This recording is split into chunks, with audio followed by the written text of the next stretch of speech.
नमस्कार मित्रों। 1945 में वीर सावरकर ने कहा था कि न तो मुझे अंग्रेज़ों से ख़तरा महसूस होता है और न मुसलमानों से होता है, मुझे ख़तरा है हिंदुओं से, उन हिंदुओं से जो अपने धर्म की रक्षा में खड़े नहीं होते हैं, आवाज़ नहीं उठाते हैं। खैर वो 1945 की बात है। आज पे आते हैं। एक वीडियो देखिए। इस वीडियो में हमारे चुने हुए सांसद जो हैं वो पार्लियामेंट कॉम्प्लेक्स में ही, पार्लियामेंट के गेट पर ही प्रोटेस्ट कर रहे हैं। क्या कह रहे हैं कि जो special intensive revision of electoral votes, विशेष गहन पुनरीक्षण मतदाता सूची का जो बिहार में हो रहा है, उसके खिलाफ खड़े हैं, उसके खिलाफ नारे बुलंद कर रहे हैं। असल में क्या चाहते हैं? असल में चाहते हैं कि जो बांग्लादेशी और रोहिंग्या जो घुसपैठिए हैं, वो उनको मतदाता सूची में बने रहने दीजिए, उनको निकालने के लिए कोई कदम न उठाइए। ये उनका कहना और कहने की मंशा है। इन लोगों में आपको ममता बनर्जी नहीं दिखाई दे रही। वही ममता बनर्जी जिन्होंने बंगाल के कई जिलों की जो डेमोग्राफी है वो बदल दी है। वही ममता बनर्जी जिनके राज में दुर्गा पूजा और रामनवमी के आयोजन के लिए लोगों को, हिंदुओं को हाई कोर्ट जाना पड़ता है, वो नहीं है इसमें, लेकिन उनके लोग हैं। इनमें तमिलनाडु के चीफ मिनिस्टर एम.के. स्टालिन भी नहीं है, उनका बेटा उदयनिधि स्टालिन भी नहीं है, जिसने ये कहा था कि सनातन एक बीमारी है, इसका समूल उन्मूलन करना चाहिए। वो नहीं है, लेकिन हैं इनके बीच में। इनके बीच में प्रियांश खड़गे भी नहीं है। कांग्रेस के तथाकथित अध्यक्ष मल्लिकार्जुन खड़गे के बेटा, वो जो कर्नाटक में मंत्री भी है और जिसने सनातन को बीमारी बता करके उसके उन्मूलन के आह्वान का समर्थन किया था, वो भी इस भीड़ में नहीं है। लेकिन वो है, उनके नेता यहाँ पर हैं, उनके सांसद यहाँ पर हैं, उनके जो शब्द हैं उनको बोलने वाले लोग हैं इस भीड़ में। एक एक को पहचानिए, एक एक को देखिए कि ये वही लोग हैं जो कह क्या रहे हैं और चाहते क्या हैं। इस जो प्रोटेस्ट था, सो कॉल्ड प्रोटेस्ट था, इसको प्रचार कर रहे हैं के.सी. वेणुगोपाल, वो हैं इसमें। इसको प्रचार कर रहे हैं योगेंद्र यादव। आपको भी मालूम है कि धुर वामपंथी अराजक आंदोलनजीवी योगेंद्र यादव, वो इसके समर्थन में है। और कई सारे हैं, अखिलेश प्रताप सिंह भी हैं, एक वो भी हैं इसमें, कई सारे हैं। ये वो लोग हैं जो कह रहे हैं कि बांग्लादेशी और रोहिंग्या घुसपैठियों को भारत में रहने का अधिकार है, और उनकी इस मांग के समर्थन में शायद सुप्रीम कोर्ट भी है, क्योंकि एक जजमेंट में उन्होंने कहा था उनके अधिकार तो बनते हैं शिक्षा के और खाने के। ये हैं।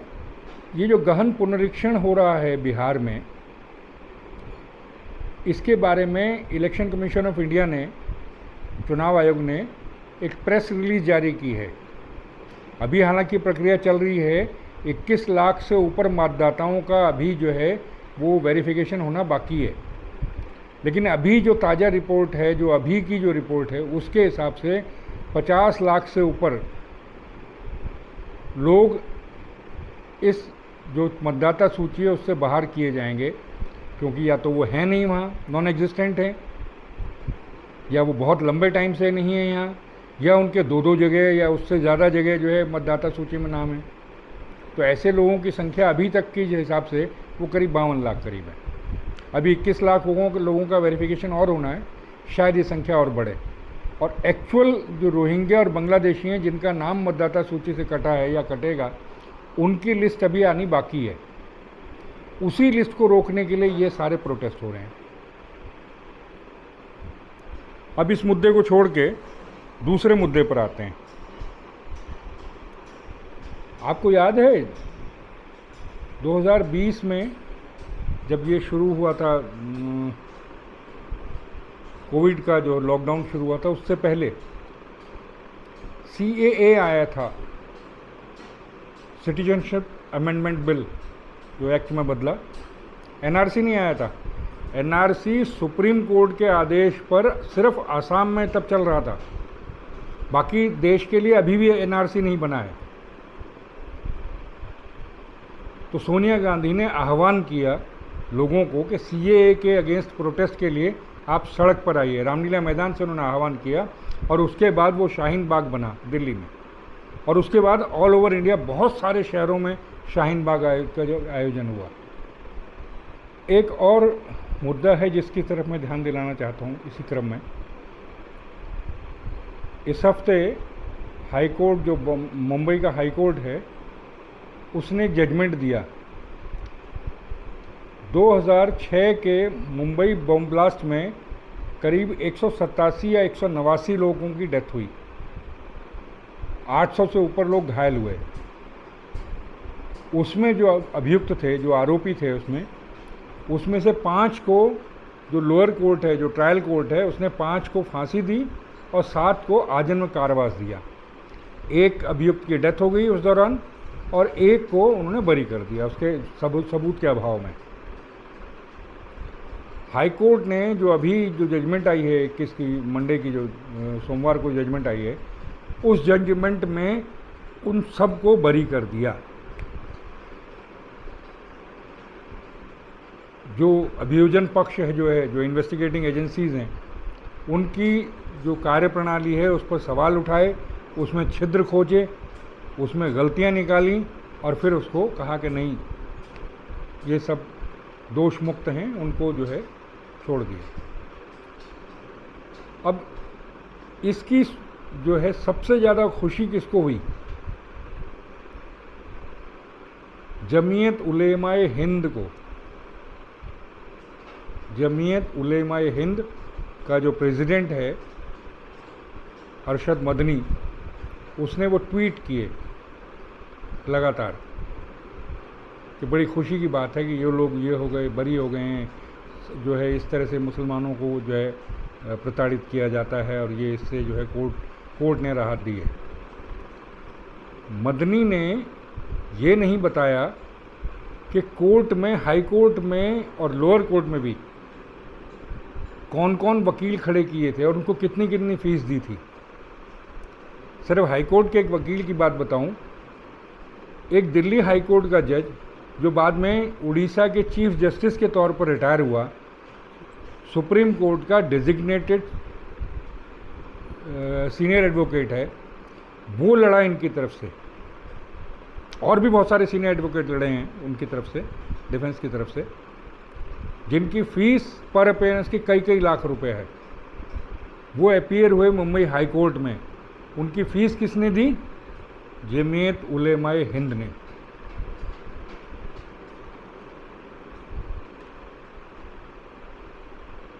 कहाँ से आता है पैसा? ये हम देते हैं। हम लोग अब हिंदू नहीं रहे, हम हो गए ढिम्मी। वो लोग जो जजिया देते हैं उनको ढिम्मी कहा जाता है, वो हम हो गए। ये जो हलाल सर्टिफिकेशन है ना, इसी के थ्रू हमसे जजिया वसूला जाता है। वो तमाम हिंदू जो अपने आप को हिंदू कहते हैं, जो मैन्युफैक्चरिंग, जो प्रोडक्ट्स के जो मैन्युफैक्चरर हैं, वो जजिया देते हैं जमीयत उलेमाए हिंद को। हिंदुस्तान में आज की डेट में सबसे ज़्यादा पैसा कमाने वाली को सस्ता है तो जमीयत उलेमाए हिंद है, और उसको पैसा हम देते हैं, वो कर हम देते हैं। क्योंकि जो प्रोडक्ट्स के लिए, सर्टिफिकेशन के लिए जो पैसा जमीयत उलेमाए हिंद को जाता है, वो कंपनियां जो मैन्युफैक्चरर हैं वो हमसे वसूलती हैं, तो हम दे रहे हैं। वो जजिया है हमारे ऊपर, प्रत्यक्ष नहीं है, परोक्ष पर है, वो हम दे रहे हैं। पूरी और ऑल ओवर वर्ल्ड जो है, पूरी दुनिया में इस वक्त जो है इन संस्थानों के हलाल सर्टिफिकेट देने वालों की जो है वो कमाई जो है वो 7 ट्रिलियन US डॉलर से ज़्यादा है। 7 ट्रिलियन US डॉलर्स जो एनुअल इनकम है हलाल सर्टिफिकेशन की, और उसका करीब 40% भारत से आता है। आप अंदाज़ा लगा लीजिए कि हम कितना दे रहे हैं। हम डेली जो सामान खरीदते हैं, लाला रामदेव, आप कहते होंगे उसको बाबा रामदेव, मैं तो लाला रामदेव कहता हूँ। वो लाला रामदेव के जो आटे का थैला हम खरीदते हैं, जो उसकी आयुर्वेदिक दवाइयाँ हम खरीदते हैं, जो उसका टूथब्रश खरीदते हैं, उसके साबुन खरीदते हैं, वो सब हलाल सर्टिफाइड है, और जिसके लिए वो जमीयत उलेमा हिंद को पैसा देता है। और वो अकेला नहीं है, बाबा रामदेव, लाला रामदेव अकेला नहीं है। बहुत सारे ऐसे जो है मैन्युफैक्चरर हैं जो कहते हैं अपने आप को हिंदू हैं, लेकिन वो जजिया देते हैं, तो इसलिए वो भी ढिम्मी हैं। और जो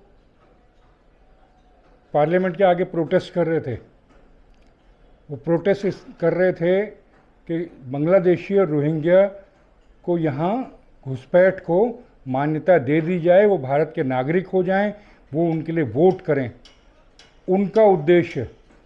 उनका उद्देश्य जो लोग हिंदू के उन्मूलन का आह्वान करते हैं,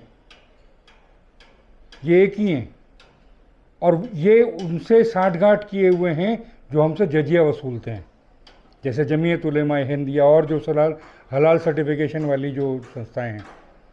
ये मिले हुए हैं दोनों, ये पॉलिटिशियंस और ये, और उद्देश्य एक ही है कि हिंदुस्तान, भारत, इंडिया जो दारुल हर्ब है वो दारुल इस्लाम हो जाए। इसीलिए पहले स्टेज पे हमें ढिम्मी बना दिया गया है।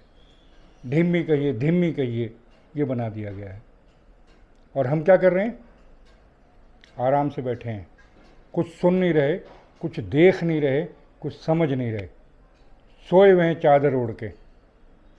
हम ऐसे ही सोते रह जाएंगे, और किसी दिन, जिस दिन ये दारुल इस्लाम हो जाएगा, चिरनिद्रा में सुला दिए जाएंगे। ये है हमारा भविष्य, क्योंकि हमारा वर्तमान आज सोया हुआ है। नमस्कार।